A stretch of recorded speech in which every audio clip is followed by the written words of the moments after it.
Hello and welcome. This is Ageless Beauty with Erin, and I'm your host, Erin. But thank you for being here. Today's episode, we are doing An Evil Lives Here. And so just for those of you that are new, again, welcome. I'm so glad you're here. But let me explain a little bit about what Evil Lives Here is. So I do a series, or I watch a series. It's on Investigative Discovery Channel. And this series is still ongoing. It's like in its 17th, 18th season. I'm just now starting season 5, episode 1. So I have seasons 1 through 4 in my playlist if you want to catch up to them.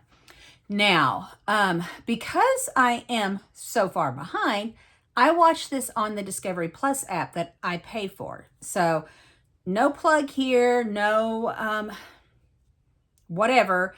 I just watch it on there. They've got some great shows. It's relatively cheap. If you're looking for a good streaming service, I highly recommend it. Okay, again, this is not a sales ad for Discovery Plus. I just wanted to let you know that's where I am watching these older episodes. Now, while I watch, I take notes on the episode I'm seeing, and I have my notes here. And you will see me look over and refer to my notes quite often. So as I'm doing that, and I'm talking about this episode, I also do my makeup. This is a beauty channel. I have another series, a Get Ready With Me, that talks makeup, new looks, new ideas, creativities. I do some try-ons. I do that type of thing on that channel. So even though I'm doing my makeup, I'm not going to sit here and discuss makeup. However, everything I'm using will be listed down below. And if you are interested in that, you can find it below and ask questions. I don't mind answering anything. That being said, down below will also be some links for some items that I do have ambassador codes for. These are 3 products that I love. And I am happy to share discount codes. So click the link, find something that you might like, use my discount code. So that's what I do. And yeah, today's episode is going to be a doozy. And I want to tell you, like I said, I'm on season 5, episode 1. It was originally aired January 1st, 2019. And by the title of the show and the picture that they have up there when they show the title, I had a feeling I knew who this was about, and I was right. So the title of the episode is called You Know My Brother's Name. And I have a feeling this is going to be a longer episode because it is somebody that we've probably all heard of before. If you're into true crime, you've heard of this person. I have heard many different podcasts and different stories about this guy and never heard it from a family member's point of view. So I was very interested. And I have a feeling it's going to be one of those that you can fall down a rabbit hole. Now, I have my notes here, and this was while I was watching it and not knowing what was going on. I've seen it since, and I know things now that I didn't know here. So sometimes when I say something, it's because of what I felt and saw in that moment. Just wanted to say that. I put on here, I hope I do not fall down a rabbit hole. It was very hard not doing that. So on that note, no more delay. Let's get right to it. All right. So we start with this lady sitting down and being mic'd up. That's pretty typical from Evil Lives Here. If you know, or not know, but if you've been watching me for a while, you know, whenever it's different, I like to point that out. In this case, it is very typical. Our narrator will be sitting down. She's being mic'd up, and she's going to talk to us. And she tells us that the crimes of her brother John will never go away and will always be a part of her life. She will never forget it. And it took a long time for her to heal. And this is the first time in 30 years that she has spoken about it.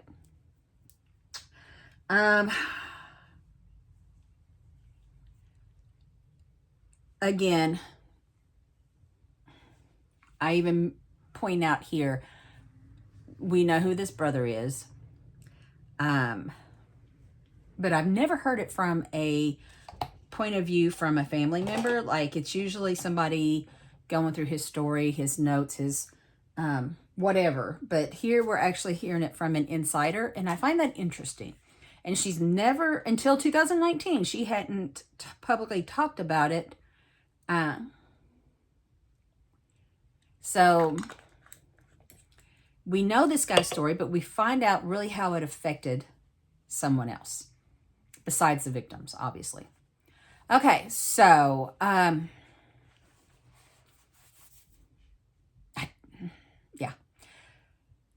She tells us there's a lot of truth that has not been spoken. And then Evil Lives Here tells us that Karen Kuzma, her brother, is one of the most infamous serial killers in history. Like I said, you're a true crime fan, you're going to know this guy. Like I said, I knew it just on the picture.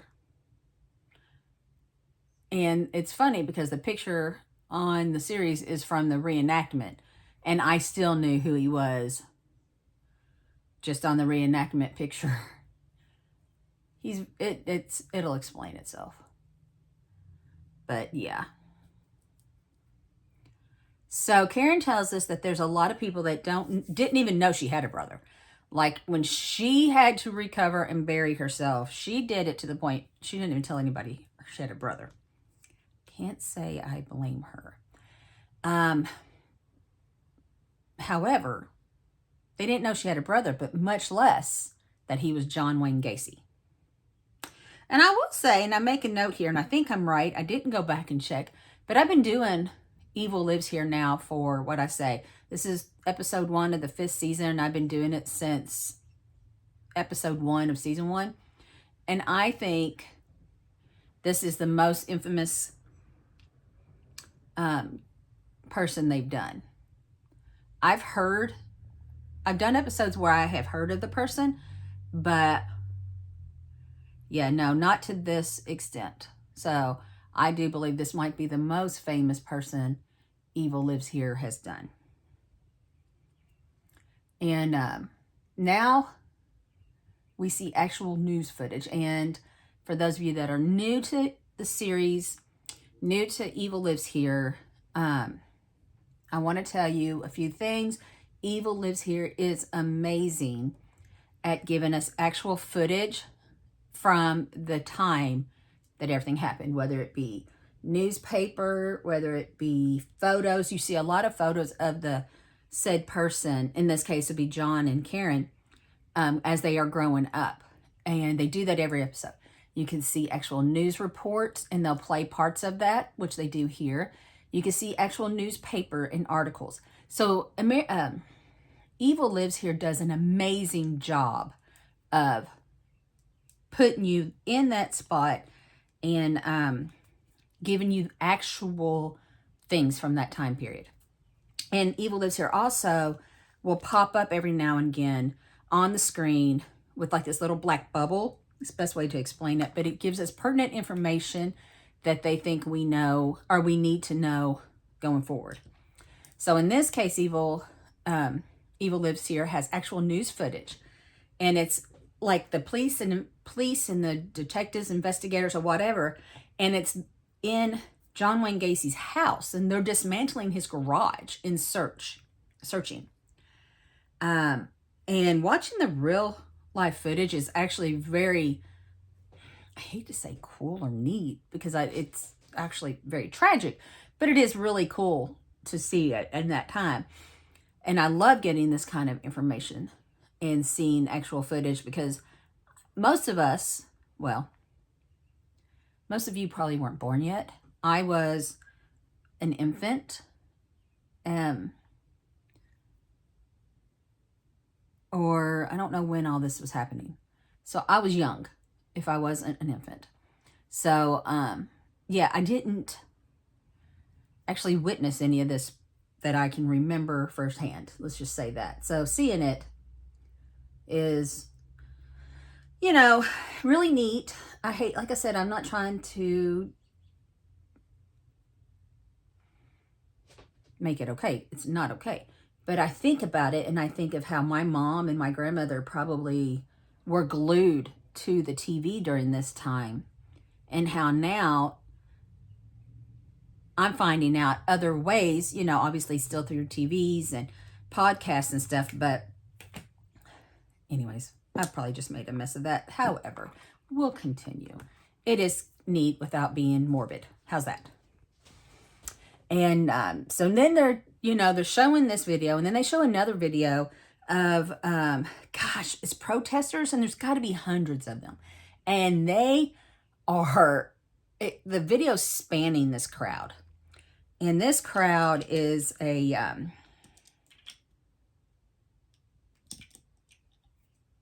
hostile. That's the word I want. They're a hostile crowd. And they are chanting, "Kill the clown, kill the clown." And most of you know this why. If not, we'll get to that. But yeah, chanting, "Kill the clown."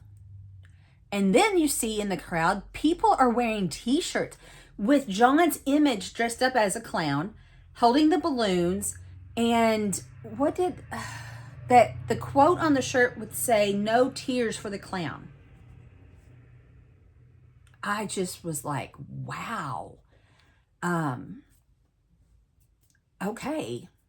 And it explains, it comes back to this and explains what the, where this was taking place. And it makes a little bit more sense when we have a little bit more background and knowledge of it. But at this point, we're starting, and I'm going, okay. So Karen comes back up, and she's telling us that people have asked her how she could still love him. And she says it's because she didn't know there was evil inside of him. He was just her brother, so of course she loved him. And we're looking at a picture of John Wayne Gacy now in his clown. And like I said, I know the story. Many of you do, but John dressed up in clown costumes. We'll get to, actually, you know, she doesn't talk much about it, but he did. He dressed up in clown costumes for different events, and he had two specific clowns. The picture they're showing us is Pogo. So Pogo the clown was the happy clown. He was, you know, big red smiley face. He's the one that you probably have seen the most pictures of. The white face, the red smile, the happy clown. And then there was Patches, who was the sad clown. Or I think it says he was the serious clown. So he had two different clown costumes that he would dress up in. And this was Pogo, the happy clown. And it, like I said, it's just really cool that this popped up like this, because I literally just sit down, and a lot of times when I'm working out, or if I'm getting ready for meetings for work or whatever, I will sit down and put on a video. Just when I'm working out, it's something to concentrate on instead of the absolute agony that I'm doing. But for putting on makeup, makeup is kind of my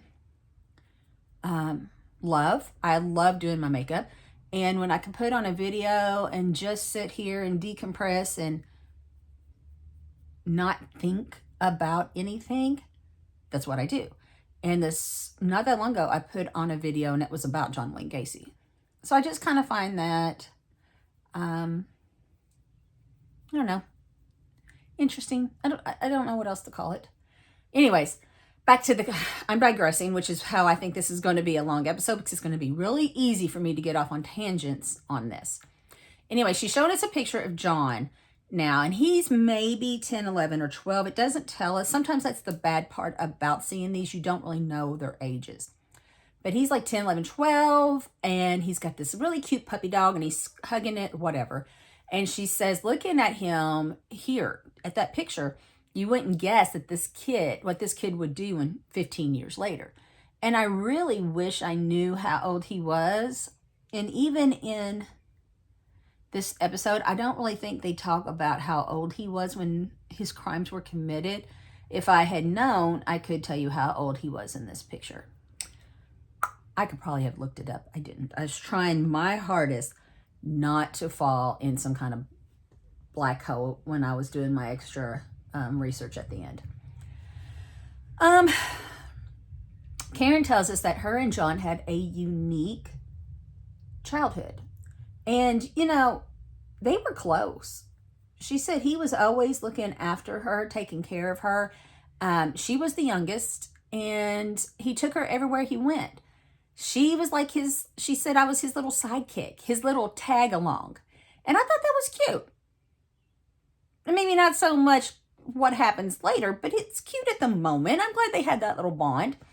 And she says she called him her protector because he was always there watching after her and taking care of her. She says that the older they got, the tighter they got. Like their bond just continued to grow even through teenage years and as they got older. Now, of course,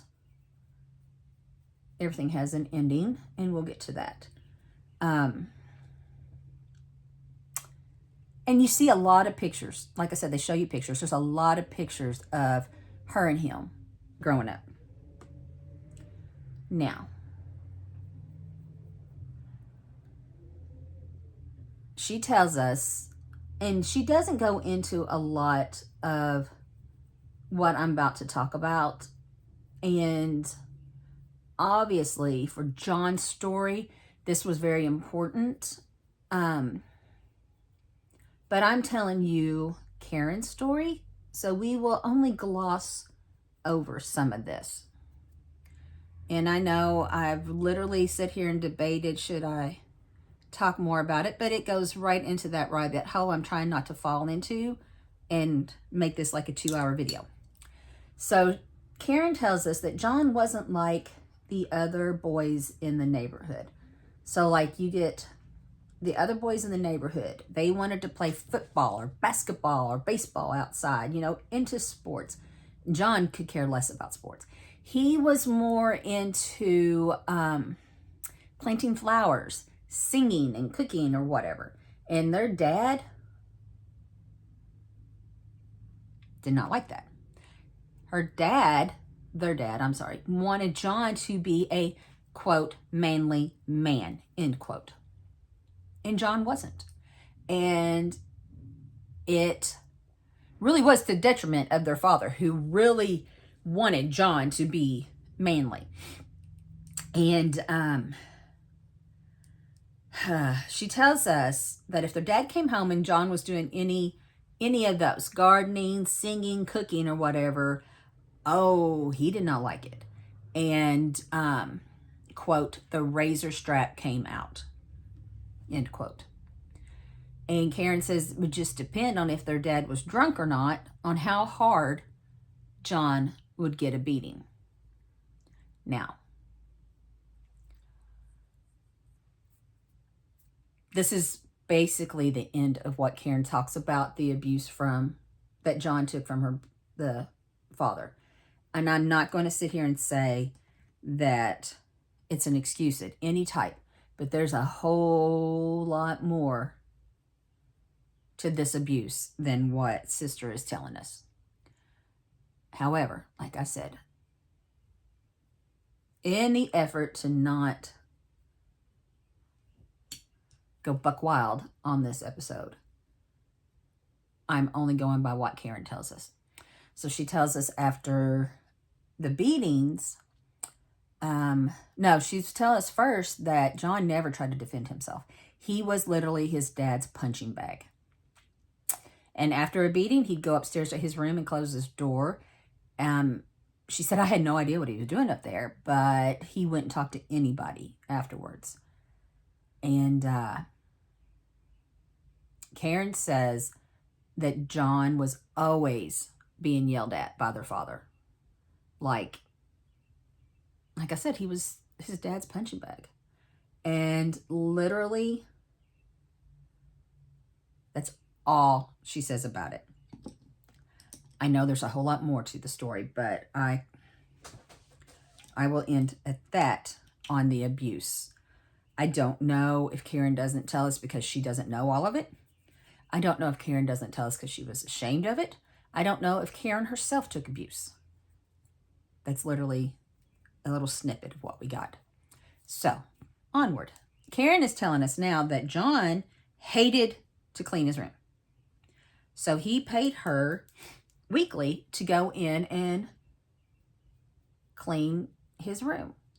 And she was like, I didn't have a problem with it. It was an easy way for me to earn a few dollars. Just go in there, clean up the stuff, put his laundry together, do his laundry, including bed sheets, and then make his bed again. She said, that was it. It was easy money. And she's telling us this one time when she was doing all that, when she pulled back his bed sheets, she found a pair of silk panties. Now, she's calling them silk panties or whatever, so I'm assuming women's, but she doesn't necessarily say it's a woman's pair of underwear. But she said, I was confused. Like, I didn't understand why John had this underwear hidden, bunched up into the covers. She said, so I called Mom. I was like, what is this? And showed it to her. And her mom told her that John just liked the feel of silk. That he would just sit and rub the silk between his fingers. And it was no big deal. And made her promise, like, you cannot tell your father anything about what you found, yada, yada, yada. And Mom said, I will talk to John. I'll handle it. And she says she didn't think anything else of it, really. She said she knew that John and her mother, their mother, had a tight bond, you know. So she said, I promised not to say anything to Dad, and just went on. She said, Mom talked to him. She said, I don't know what was said. She said, but two things. She never found underwear again. And John was actually mad at her because he thought she should have come and asked him about it instead of going to their mom. But yeah, she said that was the end. He didn't like that I went to Mom, and I never saw underwear again. And I'm really not sure the point behind that story. And I guess, I don't know. Unless she was just trying to tell us he was like becoming a sexual deviant. I really am not 100% sure the point behind that story. But again, this is her stories. This is her childhood with John and what she saw and lived through. And these were signs that she was seeing that John was a little bit odd and there was something not quite right. So I guess that is just really the ultimate point of the stories. So now Evil Loser tells us that at 17, John just disappeared. Like, he apparently went to work one day and decided not to come back. And apparently John and his dad had a huge fight. He went to work and not came back. And she says that after 3 days of John being gone, her and her mom were like seriously concerned. You know, there was something going on. There was something wrong. And their dad just didn't give a rat's ass. He didn't care, you know. But the females started worrying something was wrong and that he may be dead. And he was gone for 3 months before someone found him in Vegas. And I have to assume when she says when someone found him in Vegas, he had been, you know, when they called the cops, there was a missing person report, blah, blah, blah. So he had been in Vegas for that whole time. And working at a mortuary. And he stayed for an even more, a few more months before coming home. And John returned home. He'd been gone maybe, in my math here, 5 or 6 years. Or shoot, 5 or 6 months. And Karen says when he returned, he wasn't the same brother that left. And she said there was something different. But, they were just glad to have him back. So Karen said it was really weird because when her and her mom was talking to him about working at the mortuary, she said, I was freaked out. She was asking, you don't have to touch dead bodies or blah, blah, blah. And John wasn't fazed at all. She said, it didn't bother him. None of it bothered him. And she's like, it was really bizarre for her to think of him being in Vegas, so far away. And they were from Chicago, which I didn't tell you that before. But he went to Vegas and he was cleaning up the rooms that the dead bodies were in, touching dead bodies sometimes and whatever. And it was weird for her, but it didn't faze him. So when John came back, Karen says he wanted a different life. And at that point, they stopped being so close. And they stopped going places together. I said, she said he changed. And part of that might have been because, or she might be thinking that because they were no longer going to all these places together. She was like, he's not the same. Something's wrong with him. But I just think something was wrong with him. Anyways, she said they actually, didn't hang out or whatever, but they were still friends. They were still friendly and got along, but it was a completely different relationship. And she says they kind of parted ways until they both got married. Yeah. So, yeah. Now she's looking at, I can't do my eyes and talk, so I'll be back. Okay, sorry about that. Now, Karen is looking at photos again, and she says you can tell through through the progression of the pictures that John started getting sadder, is what she was saying. He was a happy baby, and then the older he got, the more serious he became.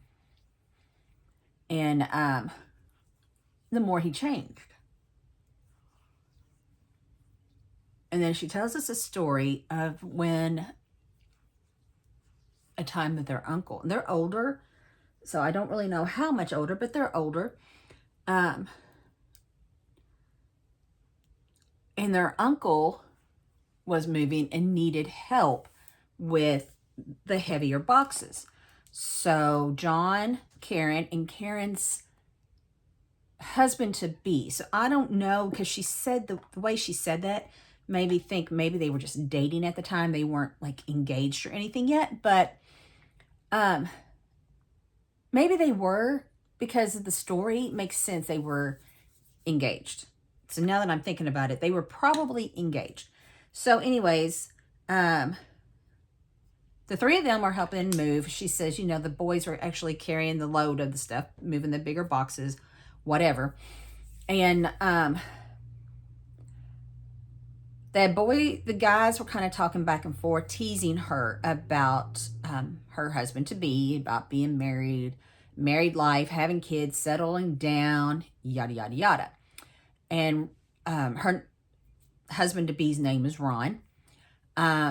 Made a joke about Karen, or John was teasing them about married life. And Ron made a joke, well, you don't think Karen's going to put up with that because she's not a pushover like your mom. that set John off. Like I said before, John and Mom were close. Karen said she'd never seen John get so upset. Like, he was so upset, he was wanting to hit Ron. And she's like, and that's not John. Like, that type of attitude she had never seen from John before.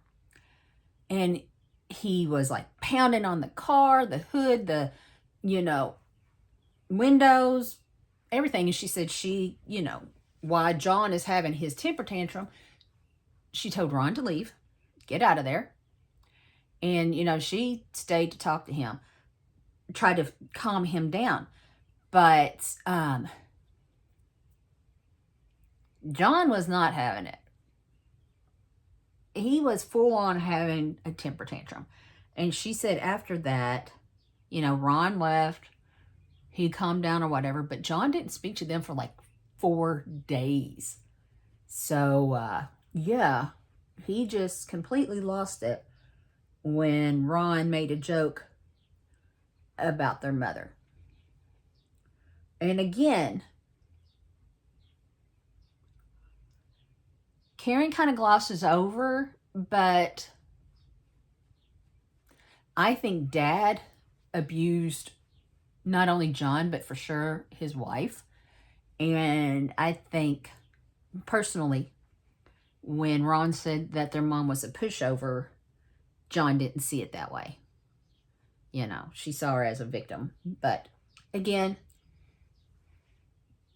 just my thoughts on this, knowing the story that I know.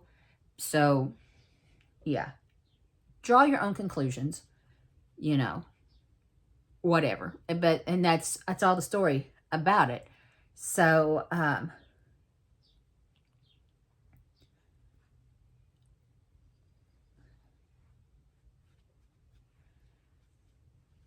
yeah, do with it what you will. That's just how I see it. So now she tells the story of John, and I missed the name of the company he was working for, but it was like a shoe company, I think she said, when he met this lady named Marlene, and she became his first wife. Then they had a little boy, and a few years later, they had a little girl. And then they moved from Chicago to Iowa, which is where Marlene was from. So life was good. And Karen doesn't tell a lot of this story because, she wasn't in Iowa with them. So there's a lot to this with them living there and John working for his in-laws, running a KFC of all things. And just the whole scoop of him in Iowa that Karen doesn't tell us. But if Karen told us, it wouldn't be firsthand knowledge. She wasn't there. So that being said, I can understand why she glossed over this portion of the story. However, John's living in Iowa with his wife and 2 young kids, a boy and a girl. And then one night, Karen says she got a call from her mom saying that John had been arrested. And obviously, they were like stunned. But what stunned her even more was that John had been arrested for sodomy. And of 2 young boys. I don't know how old they were. It doesn't say. But there was 2 young boys. And Karen says that when John was in Iowa, he was really happy. Like, he loved Marlene. Loved being a father. And she thought he was settling down into his new life. Like, this was a whole new chapter for him. He was becoming the old John that she knew growing up, that, they were close, the one that she went places with. He was becoming that John again. Like I said, she wasn't there, so this is her perception. But when she's talking, we do see videos of John with his young kids, and he did seem very happy. So them getting a call saying he'd been arrested for sodomy even, obviously would had rocked the world. And I don't mean to be joking about that, but yeah. She thinks his life is going great, and to find out that he's in some serious trouble. And so John's arrested, and it kind of glosses over all this, but he's been arrested. The judge sentenced him to 10 years in prison. Karen said the judge wanted to make a point that because of the ages of the boys, this was not going to be tolerated. This was not accepted. This was not going to be tolerated. And Karen says, you know, her and her mom didn't get to see John until after the trial. And of course, John's telling them it's all a misunderstanding. There's a lot of misunderstandings in John's world. He tells them, and it gets very confusing here. A lot of it's because I don't understand what it is. And even when I looked it up, I didn't quite understand. So he was in a chapter of the JCs. JAYCEES. And as his job was a recruiter. And he was recruiting young boys into the chapter. I don't know. And it wasn't just him. But they would recruit these boys with booze and porno. And John tells them that he did not do what they said. He offered them booze. He offered them pornographic movies, but he didn't touch them. That it was all a misunderstanding and a political move. So one of the boys' dad was a pretty high politician. And he was taking the fall for them all. Yeah. Then, you know, when they're talking to him, he gets offended. He can't believe they would even question him. That you think I would do that? Do you think I'm that type of person? Yada, yada, yada. Yeah, I don't know.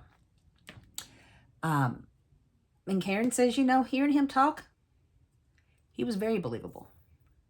It was easy to understand or to believe what he's telling. What he was telling them. He was that persuasive. Okay? I mean, we've all met people that are very, very persuasive. John was one of those. So then she says, she doesn't go into detail. I find out a little bit more about it later, but he was paroled only after 18 months. Which, you know, you're going to make a statement about it, but you're not keeping him in jail. Not sure what kind of statement that was making. But Karen said there were some strings pulled to get him out. So John was connected as well through the JCs. And those that were connected didn't believe he had anything to do with this. Did not believe he was guilty of what he had been accused and charged with. So they did everything they could to get him out. And that's why he was paroled early. However, his wife divorced him, took the kids. I do find out later, he never sees his kids again, which is probably a good thing. And then he moves back to Chicago. And him and his mom bought a house together. And from here out is when all hell breaks loose, because Chicago is where the majority of John Wayne Gacy's crimes take place. And the house that he bought will be the house that the story takes place. Or, you know, at the beginning when the investigators are searching a house, it's this house. Okay. That makes sense. Hope so, because I said it really badly. Now,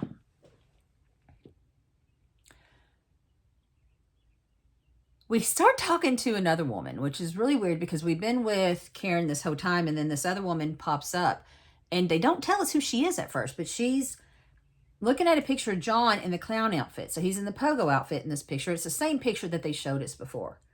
And she says, or she tells us, this is Pogo, and that John was her uncle. And she tells us that seeing him as Pogo used to be a happy memory. But now, looking at it, it makes you wonder what's hiding behind the clown makeup. So we find out her name is Sherry. And she's talking about John in the clown outfit. And the first time she saw him in that outfit, she said it was a St. Patrick's Day parade in Chicago. And he dressed up as Pogo the silly dancing clown. And he made a good clown. And he made her happy. And he seemed happy. And he made all the kids happy. And she never saw any evil lurking behind the makeup and the mask. All she saw was that he was good with kids and that he was a normal part of society. She had no idea, and no one did for the longest time, he had a whole nother life that he would need to protect. So we're back to Karen, and she said she never understood why people had a bad connotation with clowns. I get that. I personally, I know somebody that hates clowns. I don't have a problem with clowns, but it is a real thing. It's a real phobia. People have problems with clowns. And she's like, I never understood that. She says,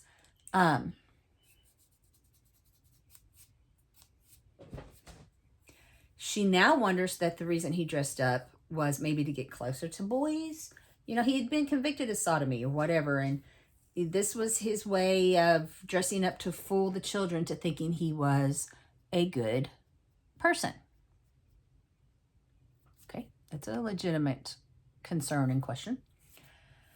However, she saw him dressing up. She never saw him dressing up as a clown to be a bad thing. And she said she saw him with her children, his children, their sister's children. The sisters never mentioned other than this one time. And other children. And never saw him do anything sinister. She never saw anything sinister about him being a clown. She says, he just really loved kids. Okay. So now we're getting to, I kind of skipped over, but John and his mother bought a house. But it wasn't until after, and this timeline's a little off. I will talk about that at the end. But after his father died, John and his mother bought a house together. He was going to live with her. He was going to help take care of her. She doesn't say how old Mom was at this point, but that was the goal.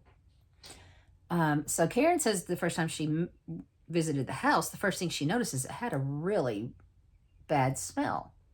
She says like a really musty smell. And she asked the mom about it, and the mom never noticed it. Said, I don't know what you're talking about. I've never noticed the smell. Well, she apparently was just nose blind to the whole thing. And John was like, yeah, it's been that way since we moved in.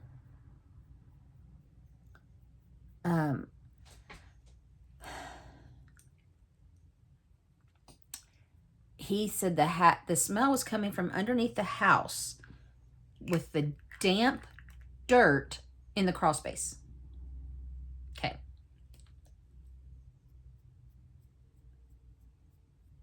Sure, John.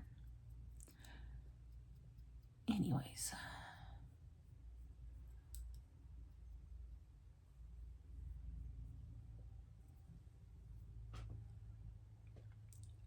Sorry.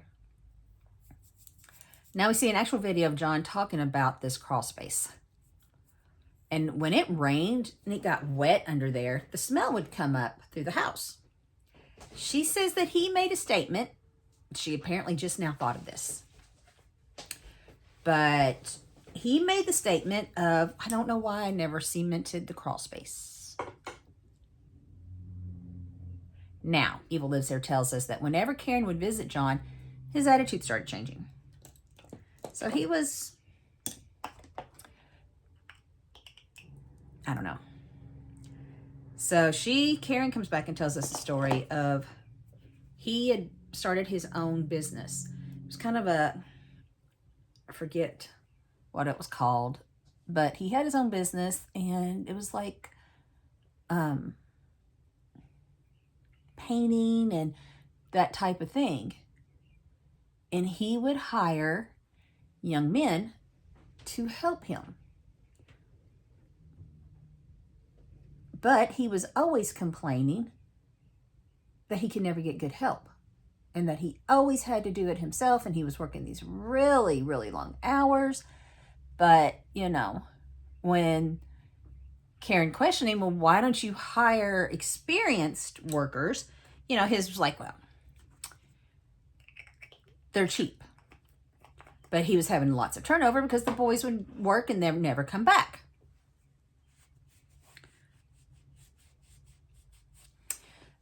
And, you know, Karen said that John really got snappy with her when she was like, hire reliable people, hire somebody that you can trust, and blah, blah, blah. So she literally just quit talking to him about it. And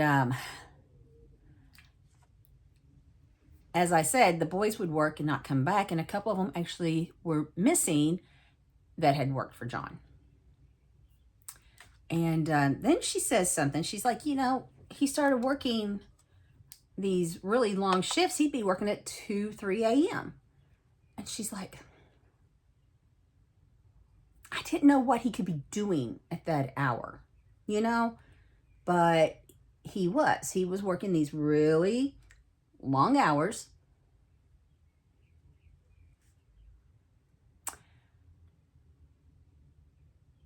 It was questionable. But then she kind of changes subject here. That's literally all she says about it. He was working at 2 or 3 a.m. And then she says, John bought a new car.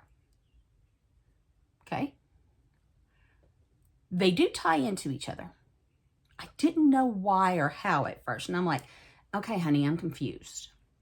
But she says, John bought a new car. And she was like trying to describe what it was. Basically, it's one of those spotlights that go on the side of older cars. You see them on police cars especially. He had a spotlight. And she questioned him, what do you need with a spotlight? And he would say that when he worked late, he needed it to shine on the house to know the addresses.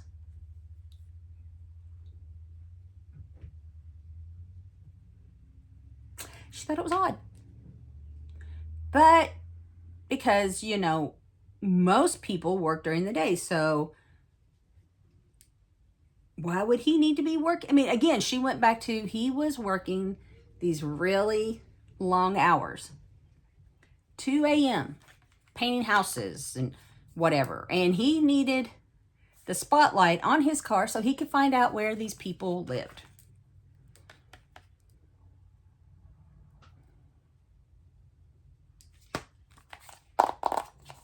None of it made sense. None of it. And she never tied it all together at the time. She said that more and more of what John was doing kind of stopped making sense to her. So she just started kind of filing it away as John being John. Okay. So now we're back to Sherry looking at another video that was taken at Christmas at John's house. She said it was a good memory. She said,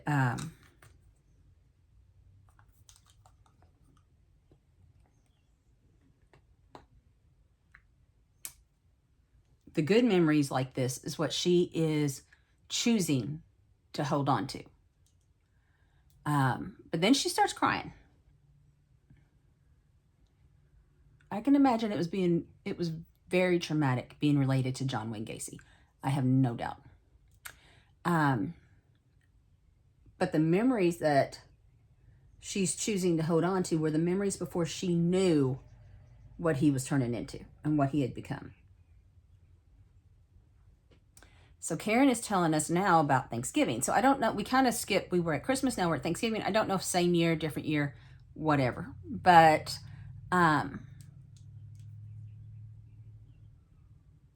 it says apparently John and their mom was visiting Karen and her kids for that whole weekend. So they were staying with Karen. And Karen says, I really felt like there was some kind of sense of urgency with John. Like, whatever was going on with him, it was drastic. Like, something was going to happen. She said she just had this impending feeling that whole weekend. And she said he was agitated. And looking at it now, she says, I think he knew things were coming to an end. But that whole weekend, he would take them shopping. And they would go and do different things. And he would buy the kids and her and mom all kinds of gifts. And she said he didn't pay cash for anything. He paid credit cards for it all.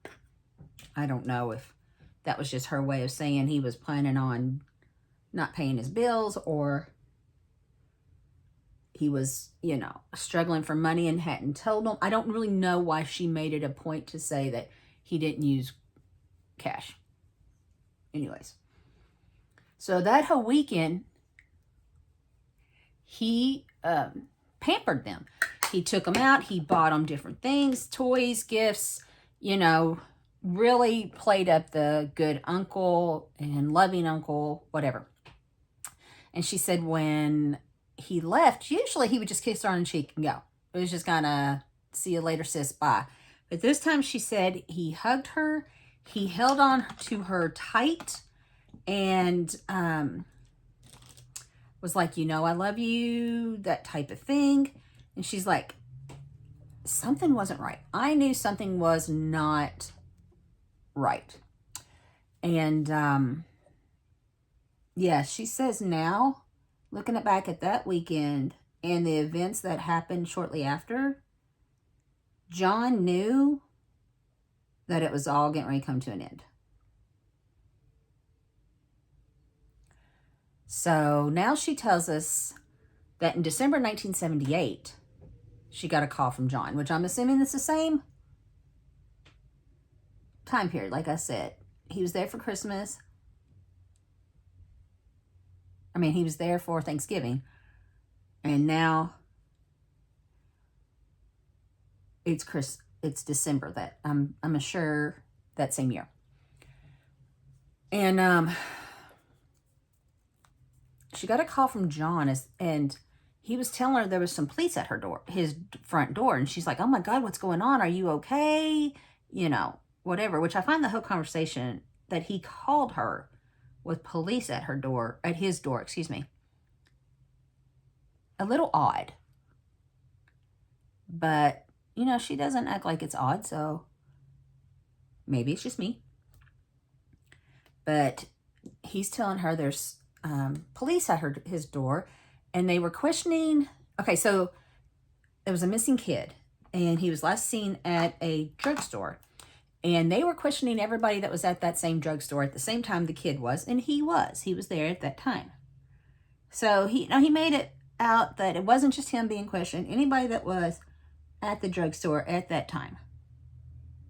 So again, though, I'm confused on why cops are knocking on your door. Why are you calling your sister? Especially if it's nothing to be worried about. It's just a general question and answer situation. Were you at a certain place at a certain time? Did you see a kid? Did you see anything suspicious? This is just what's going through my head. Anyways, just me. he told her not to worry about it. It was just, like I said, basic questions. But she said the situation worried her because she thought, and this is funny because she said, I thought he wasn't being honest just by his tone of voice. So I'm just going to say, if you have a tone of voice that you don't think someone's being honest, then you've been lied to a time or two by this person. But anyways, again, that's just me. So she got really concerned something wasn't right. And then a couple days later, she got a call at 2 a.m. And everybody knows you get a call at 2 a.m. Something ain't right. And like she said, I knew it wasn't going to be good news. And it was John's lawyer calling to tell her he had been arrested on suspicion of murder. Now, I'm going to say, they show us John's mug shot, which I have seen a couple times through different various things that I've watched and done.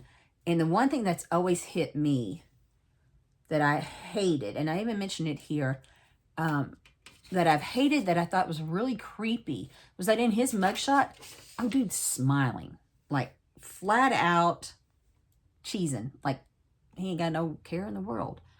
And that was always the one thing I noticed about this mugshot. And I'm going to say, it'll come up here in a minute, I ain't the only one that noticed it and the only one that thought it was weird or creepy. So, yeah.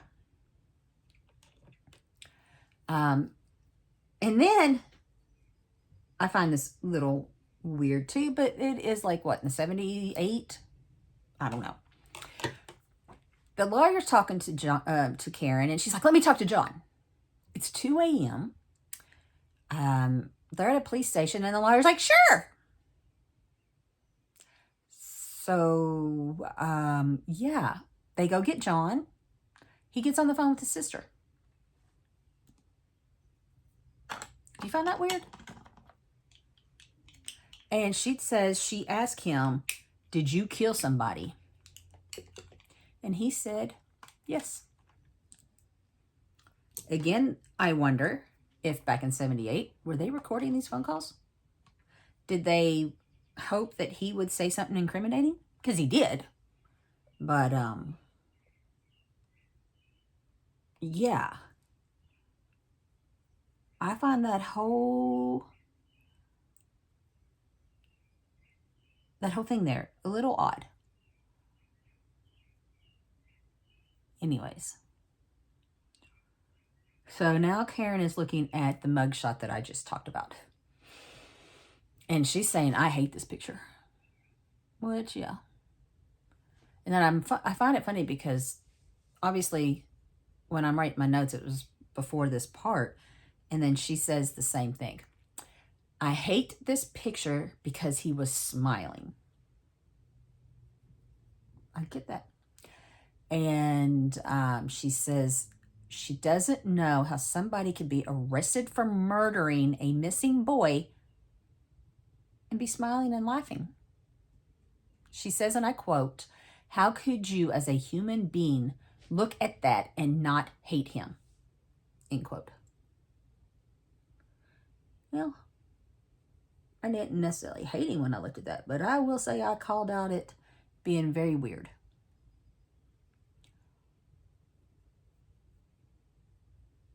I didn't like it. And neither does Karen, because she tears the picture and she says she doesn't want to look at it anymore. She doesn't want anything to do with that picture. And she said, I did the same thing to the copy I had. I don't want this picture. And then she starts sobbing.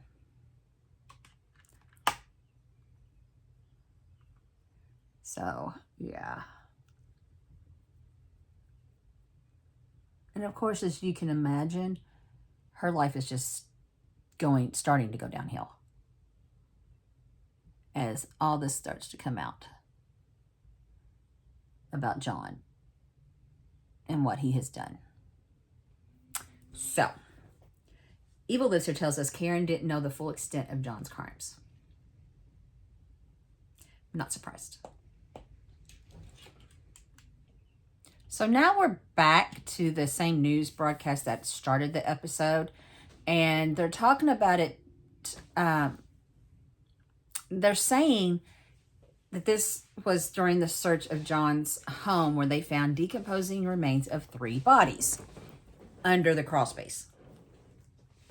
And they were very sure there was more bodies.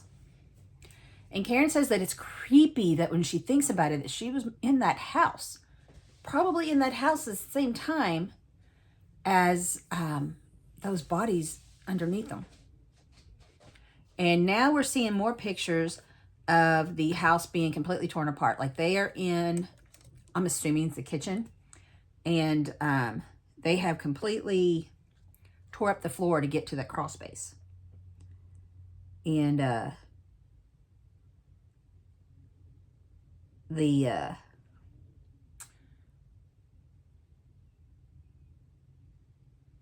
am I at? Okay. And the video comes on and says 6 more bodies have been found. And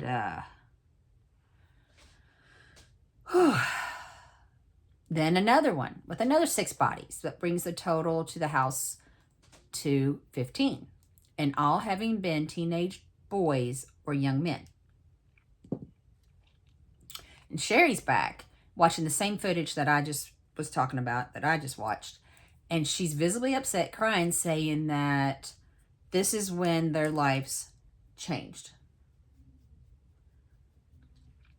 She said they saw one side of him, and it wasn't the side that killed those boys. They did not know that person.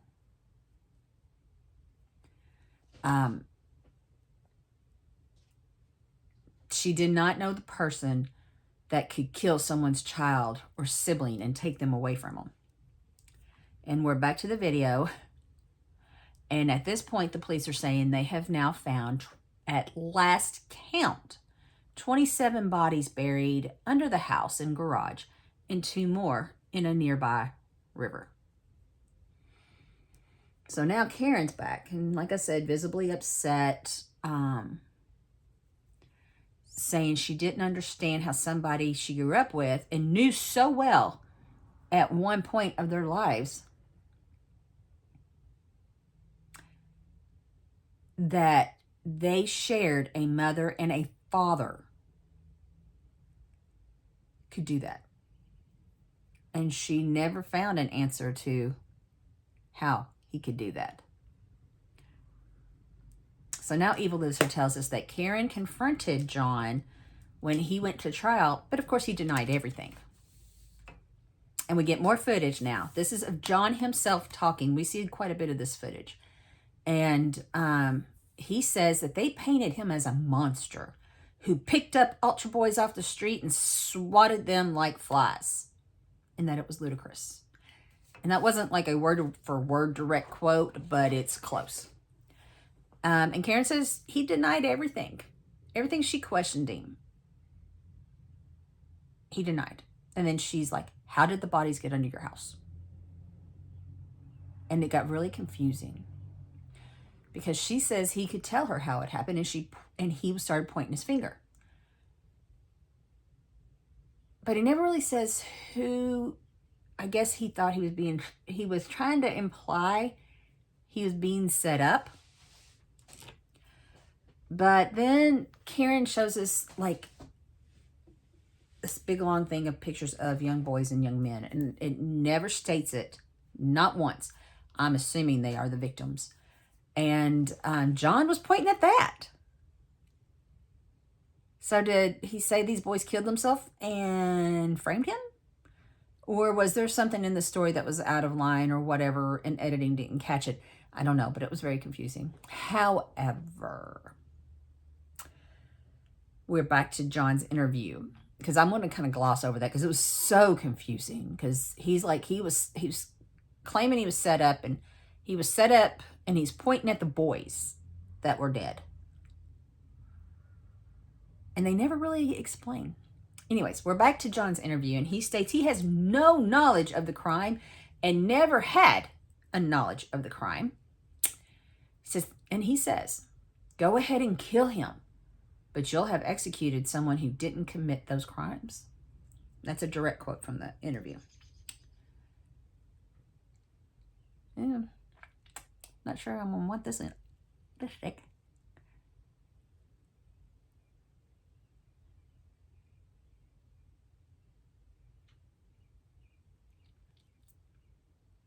So Karen says that she didn't know how he could act so innocent.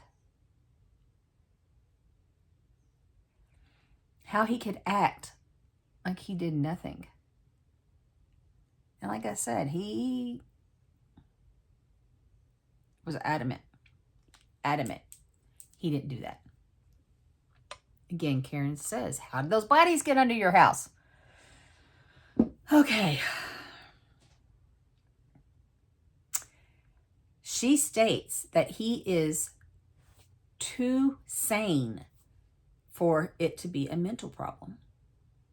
And I had to chuckle at that. How many times have we thought an insane person could act sane or vice versa? I don't know. I just kind of chuckled at that when she's like, I don't know how he's denying he did this. I don't understand. He's not insane. He's too sane to be having a mental. So anyways, then she says, how can you be insane 33 times? There was nothing insane about him. So Karen tells us that during this, it was like living in a nightmare, and I cannot imagine. Like I stated a minute ago, it had to have been awful. I need to quit putting my hand up there and messing with the table. She said, people started calling her house, started threatening her kids. And I'm like, don't do that. Don't do that. I don't care what her brother did. She didn't do anything. Nothing has been tied back to her. Her children are innocent. Don't do that. Anyways, she said she couldn't even let the kids go to school, and she couldn't go to work because of it. It was never ending. And she was living with the shame of what John did, of seeing the victims and knowing that there was nothing that she could do to make it right. That every day just got worse and worse for them. And it got so bad to one point she didn't want to live anymore. And she tried to unalive herself. She took a whole bottle of pills. And at this point, Sherry's back, and she's the one that found their mother. And Karen was really out of it. I don't know if she was really unresponsive, but there was a bottle of pills, whatever. Sherry ended up calling her dad to come. They took Karen to the hospital where she had her stomach pumped.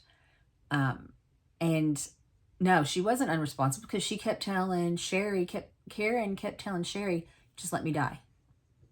Just let me die. And Sherry is full on sobbing, telling the story.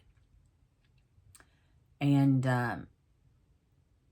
Karen comes back and she says, this was not a good time in my life. It's not funny, but no kidding. Talk about an understatement here. And she says, she's definitely not proud of this moment of her life. She felt like she let everybody down. She failed her children, especially if she had been successful and unalived herself. So now Level Lives Here tells us that, quote, on March 12th, 1980, John Wayne Gacy was convicted of murdering 33 young men and given 12 death sentences and 21 life sentences, end quote.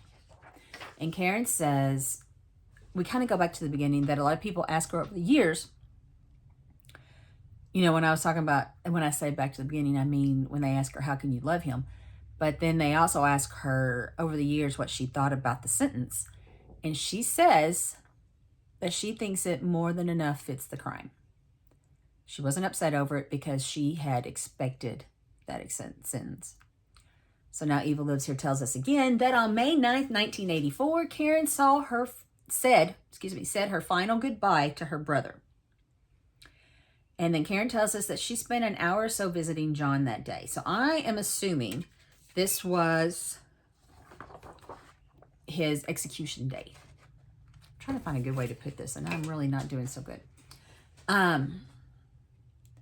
And she said he didn't really spend much time talking about the execution or the crimes. Like, I don't think he talked about either, honestly. She said he talked about his food, what he was eating. And if I'm not mistaken, because I don't think Karen says it, he had Kentucky Fried Chicken, which goes back to Iowa and his first wife and whatever. Just kind of ironic. Anyways, he loved him some Kentucky Fried Chicken. At that point, Karen said they were both smiling and just trying to remember the good times. And she said, I was smiling not because she said, I hated what he did, but I still loved him. And he was her brother, and she loved him as her brother, but not as the brother that killed people, but the brother that protected her as they were growing up. And I feel like she really felt like she needed to qualify why she still loved him. And I hate that. He was not a good person. She knew this. She didn't try to defend him. She didn't try to say he was, but she loved him as her brother. So after that day, she never heard or talked to him again. She tells us now that when they were walking from the death house, the crowd outside, and this is where the span of like hundreds of people were chanting, kill the clown, and wearing the shirts, they were setting tents up in the front yard of the prison. So yeah, this was apparently his execution day. She said it was horrible. Absolutely horrible, because as she's walking out, they're yelling at her. And hearing what they said to her was probably worse than having to say goodbye to John. And there's some video of someone, it doesn't say who it is, some kind of prison official, that comes up and says that John Wayne Gacy was pronounced dead at 12:58 a.m. It doesn't give me a date. I will find that.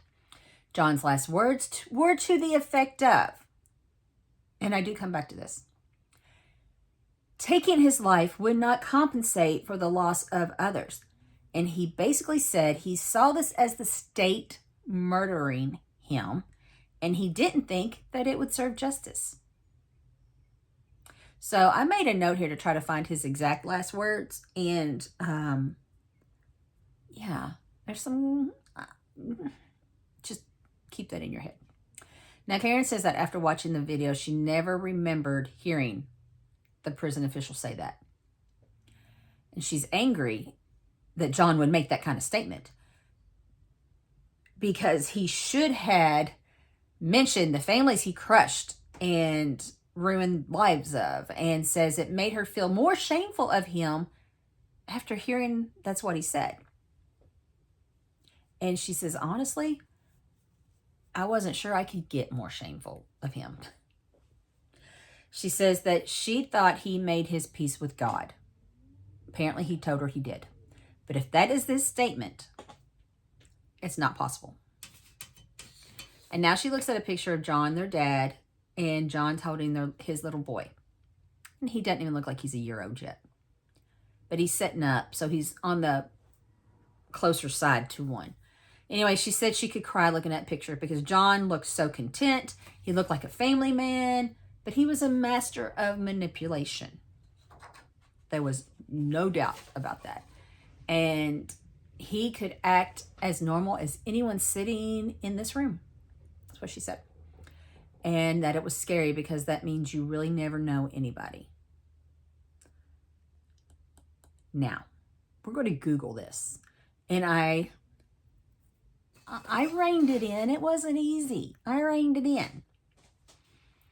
But I Googled, and as you know, you Google John Wayne Gacy, everything pops up. So I'm going to start at basic information and Wikipedia. Some people don't like Wikipedia. I get it. It's sometimes very questionable.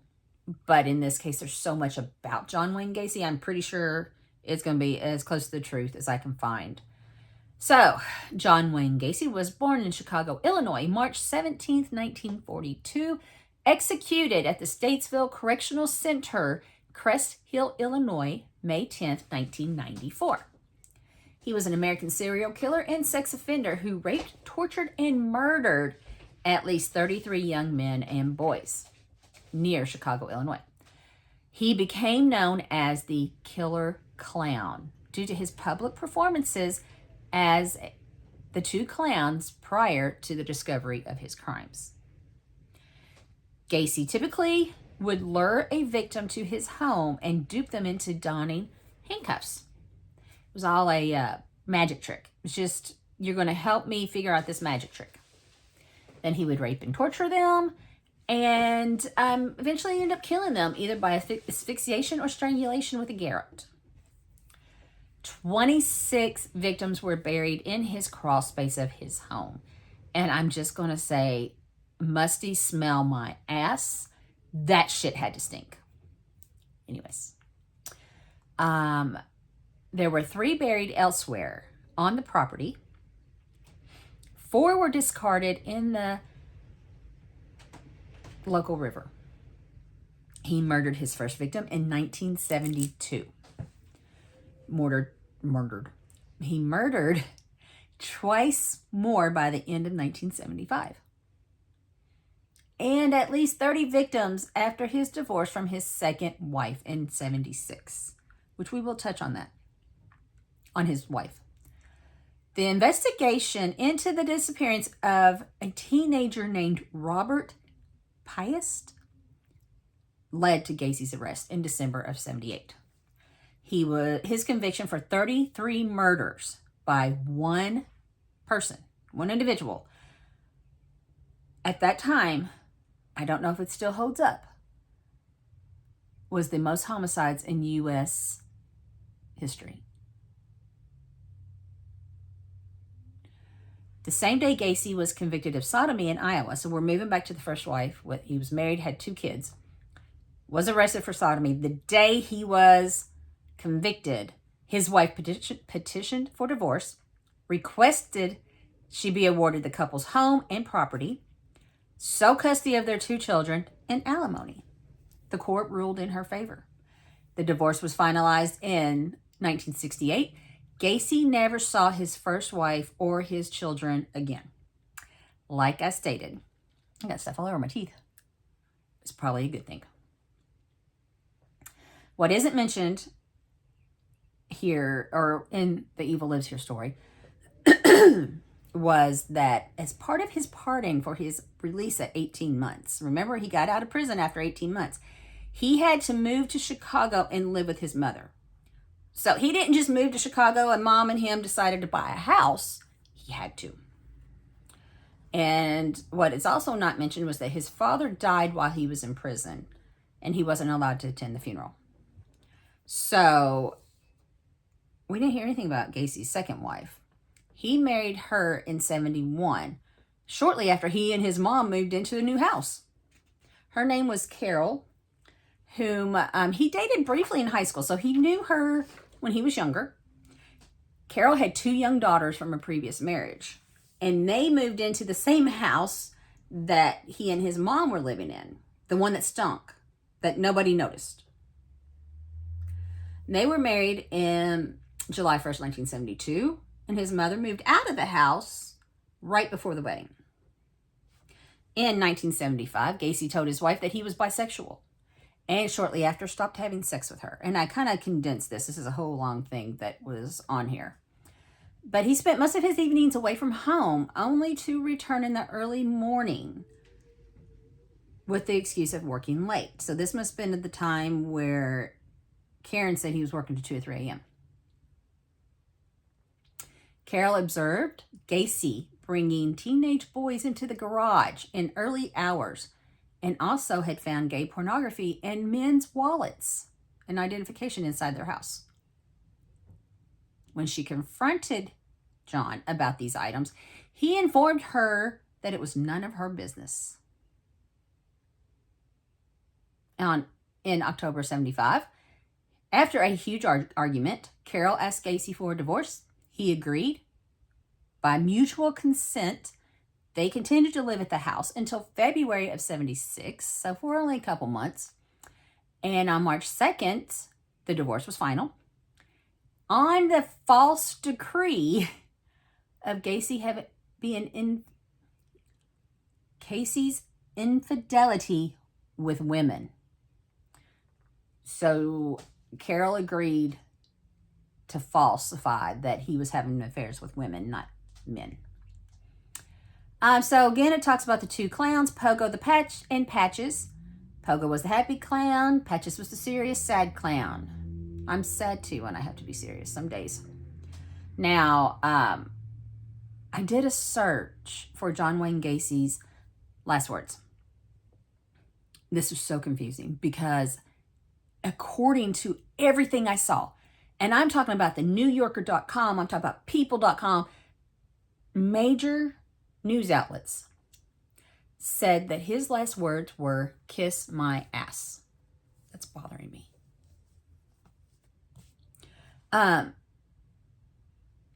But apparently it was reported to a prison official, not to the family or whatever. So where did this prison guard or I don't know who he was. He was probably the warden, something like that. Where did that whole statement come from?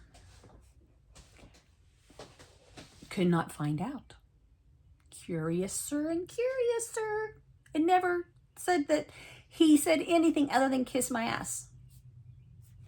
And in a very surprising, I couldn't find anything on the cinemaholic.com. Normally every episode of Evil Lives Here is on the Cinemaholic. I actually went to the Cinemaholic, Googled John Wayne Gacy, and Googled the episode itself, and nothing came up. So, on that note, I'm going to end this because there was so much more to the story. And I could get into more of his story. Like I gave you some background of him, but we were here because of what Karen told us. So I wanted to kind of stay true to that. And yeah, let me know what you think. Like I said, this story is so well told so many times, but I never heard it from a family member. So what are your thoughts? And thank you for joining me. I love you. I appreciate you. Please come back. Don't forget to hit like, share, and subscribe. And until next time, guys, goodbye.